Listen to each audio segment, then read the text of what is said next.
Hello, good morning বন্ধুরা। কেমন আছো তোমরা সবাই? নিশ্চয়ই খুব ভালো আছো।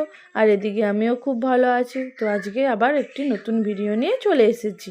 তো তোমরা দেখতেই পাচ্ছ এখানে অনেকগুলো চারা গাছ আনা হয়েছে।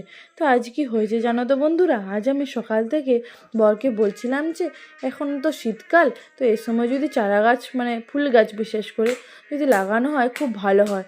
তো বরকে বলতে ও প্রথমে না বলে দিয়েছিল। তারপর হঠাৎ করে সন্ধ্যাবেলা দেখি এতগুলো চারা গাছ নিয়ে হাজির। আমি তো অনেক খুশি হয়েছিলাম। কিন্তু জানো তো বন্ধুরা, গাছগুলো লাগানোর জন্য যে মাটিটা লাগবে সেটা আমাদের বাড়ির কাছাকাছি কোথাও ছিল না। তাই একটু মন খারাপও হয়েছিল। তো যাই হোক, চারা গাছগুলো সব এক এক করে ছাদে নিয়ে আসি।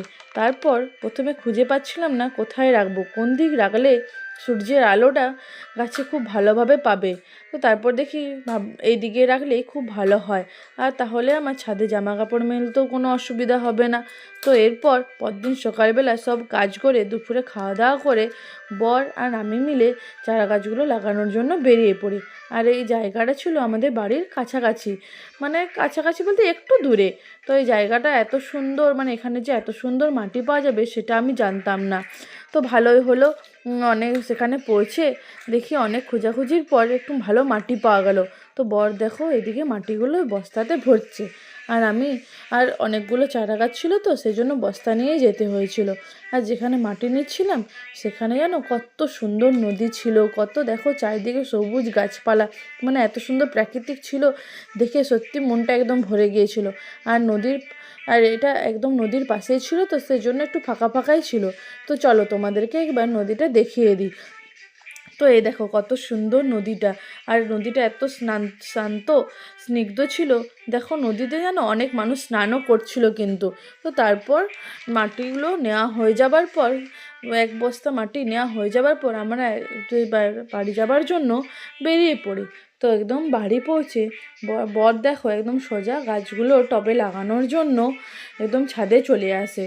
তো টবে দেখো একে লাগানোর জন্য, তো টবগুলো জানো তো একটু মানে ফাঁকা ছিল, তো মানে টবের তলটা একটু করে ফাঁকা ছিল, তো তো সেই জন্য দেখো একে একে পাথর বালি দেওয়া হচ্ছিল। কারণ তলটা যেহেতু ফুটো ছিল, তাই জল দেওয়ার পর জলটা যাতে বেরিয়ে না যায় সেই জন্য এই ব্যবস্থা। তো যাই হোক, এরপর দেখো মাটি দেওয়া হয় এবং গাছগুলি সব লাগানো হয়। তো এখানে কি কি গাছ ছিল জানো তো? চন্দ্রমল্লিকা ছিল, তারপরে রক্তগাঁদা, এমনি নর্মাল যে গাঁদাটা হয় সেই গাঁদাটা, তারপরে গোলাপ, তারপরে একটা ছোটো ছোটো ছোটো চারা গাছ ছিল সেগুলোর নাম বলছিল পমপম ডালিয়া। তো এখন গাছগুলো তো ফুল ফুটেনি, তো ফুল ফুটলে পরে কেমন লাগবে সেগুলোই তোমাদের সঙ্গে আবার অন্য ভিডিওতে শেয়ার করব। তো আমার না সত্যি এভাবে গাছ লাগাতে, মানে ওই লাগাচ্ছিল কিন্তু গাছ লাগাতে খুব ভালো লাগে। গাছে জল দেওয়া, সকাল বিকাল এই কাজগুলো করতে সত্যি খুব ভালো লাগে। তো তারপর দেখো সব গাছগুলো লাগানো হয়ে গেছে। তো এগুলো যখন ফুল ফুটবে দেখতে কিন্তু আরও ভালো লাগবে। তো তোমাদের কার কার এভাবে গাছ লাগাতে ভালো লাগে অবশ্যই কিন্তু কমেন্টে জানাবে। আর আমার ভিডিওটা যদি ভালো লেগে থাকে তাহলে অবশ্যই কিন্তু চ্যানেলটিকে সাবস্ক্রাইব করে দিবে এবং পাশে থাকা বেল আইকনটি ক্লিক করে দেবে। তো আজকের মতো টাটা, দেখা হচ্ছে পরের ভিডিওতে।